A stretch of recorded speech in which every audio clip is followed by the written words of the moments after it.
wanted to make today as well. I don't understand why the President hasn't clarified for us exactly what his intentions are. I would think the security of the United States is in question with this agreement, and that's why as much clarity and light he can shed on the situation would be extremely helpful and help us rest easy that we know which side we're on this agreement. And I guess under that kind of discussion, Mr. Dubowitz, I'd like to ask you in particular, we know that Iran endangers Americans abroad and here at home, and that their actions have been to spend billions of dollars to fund terrorism over the years.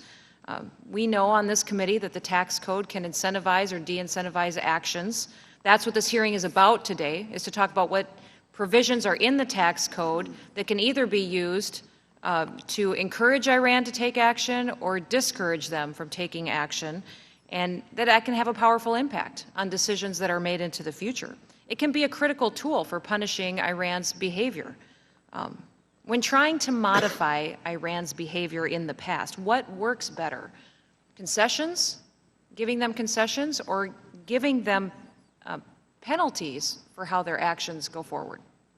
Mr. Dubowitz? Well, Congresswoman, first of all, thank you for redirecting the focus to what this hearing is about. I think you're exactly right in that we've got a track record, a bipartisan track record of demonstrating that the use of sanctions, both nuclear and non-nuclear sanctions, have been very successful in actually getting Iran to agree to a nuclear deal. Whether you agree with the deal or not, the coercive tools that Congress, that you and your colleagues put in place primarily between 2010 and 2013, had a major impact not only on Iranian behavior, but most importantly, as you've identified, on market behavior. And so these non-nuclear sanctions, which I include the tax provisions under, are actually a tool that the President has said he still has and will still use, but is not using. And do you agree that these sanctions are what actually brought Iran to the negotiating table? Oh, absolutely. I mean, the Iranians were facing economic collapse in a severe balance of payments crisis in 2013 as a result of central bank sanctions, SWIFT sanctions, oil sanctions, Societa financial sanctions. It brought Iran to the table. So tell me what has happened since the deal has been finalized as far as concessions. Do we see a change in behavior by Iran? Do we see them complying with international law? Well, quite the contrary. We see them violating UN Security Council Resolution 1929 and testing a long-range ballistic missile capable of carrying a warhead. Have they been required to dismantle their missile systems or weapon systems at all? Well, there certainly are. The agreement itself, unfortunately, doesn't deal with ballistic missiles. The administration promised it would, and then midway through the negotiation, exempted that from the agreement. And then what has happened since then? Have they done anything to deal with their weapon systems, or do they remain intact?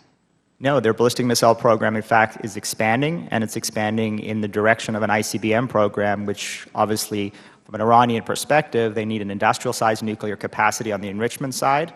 They need a warhead, and they need a long-range ballistic missile and ICBM to have a full-blown nuclear weapons program, and they are able to proceed patiently down those three pathways in ways that I think are going to be of deep concern to all of us. So tell me about their change in behavior, if there has been any, as far as being a regional actor since the negotiations have been finalized. Well, Iran has increased its regional expansion. It's obviously implicated in substantial bloodshed in Syria, in Iraq, in Yemen. They are continuing to ship heavy weaponry via Hezbollah to Hezbollah via Assad, and they're threatening our ally Israel. If anything, Qasem Soleimani, the Quds Force, and the Revolutionary Guards itself have become more aggressive and are going to be better funded in order to engage in that kind of regional expansion, support for terrorism, and sectarian bloodshed. So are our allies in that region safer since the negotiations have been finalized? Well, certainly, my assessment is no. Their assessment is, as they've expressed, I think, publicly and privately to members of Congress, is that they are deeply fearful of what this Iranian nuclear deal, and more importantly, Iran's regional breakout, is actually meant for them. Thank you. I would firmly believe, from what we've seen in Iran's previous behavior and their behavior today, is that certainly concessions do not work to change their behaviors. Penalties, sanctions certainly do, and that when we look at our tax code, that we should keep those kind of things in mind when we make sure that we're going to have an impact to keep our allies in the region safer and our people here at home safer as well. So with that, I'll yield back. Mr. Renacci.